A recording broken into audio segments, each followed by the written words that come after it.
എന്നോടെല്ലാവരും ചോദിക്കും, എല്ലാവരും ഇല്ലെങ്കിലും ചിലവരൊക്കെ ചോദിക്കും, നിങ്ങൾ ഉണ്ടാക്കിയിടുന്ന റെസിപ്പി വീഡിയോ ഒക്കെ ശരിക്കും ശരിയാവലുണ്ടോ, പെർഫെക്റ്റ് ആയിട്ട് കിട്ടലുണ്ടോ, നല്ല ടേസ്റ്റ് ഉണ്ടാവലുണ്ടോ എന്നല്ലോ. നല്ലതുപോലെ കിട്ടുന്ന അല്ലെങ്കിൽ നല്ല ടേസ്റ്റ് ഉണ്ടാകുന്ന റെസിപ്പികളൊക്കെ ഞാൻ അപ്ലോഡ് ചെയ്യലുണ്ട്.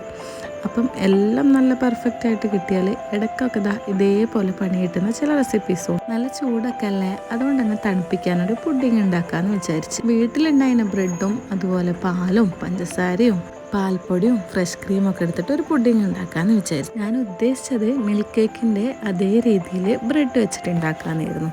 അതിന് വേണ്ടിയിട്ട് വിപ്പിംഗ് ക്രീമൊക്കെ അന്ന് ബീറ്റ് ചെയ്തെടുത്ത് പാലിൻ്റെ മിക്സെല്ലാം റെഡിയാക്കി വെച്ച് ബ്രെഡൊക്കെ ലെയർ ചെയ്തപ്പോൾ 2 ലെയറിന് ബ്രെഡ് തികഞ്ഞില്ല. എന്നാൽ വിപ്പിംഗ് ക്രീം വെച്ച് അഡ്ജസ്റ്റ് ചെയ്തിട്ട് അതിൻ്റെ മേലൊരു സ്ട്രോബെറി വെച്ച് ഡെക്കറേഷൻ ചെയ്യാൻ വെച്ച്. പക്ഷേ എന്ത് ചെയ്ത് അതൊരു രസമായി തോന്നിയില്ല. പിന്നെ എന്ത് ചെയ്ത് സ്ട്രോബെറി കട്ട് ചെയ്തിട്ട് അങ്ങനെ വെച്ച്. ഓരോ ഓവർനൈറ്റ് ഫുള്ള് ഫ്രിഡ്ജിൽ വെച്ചിട്ടും എന്തോ പുഡിങ് അങ്ങ് സെറ്റായി കിട്ടിയില്ല.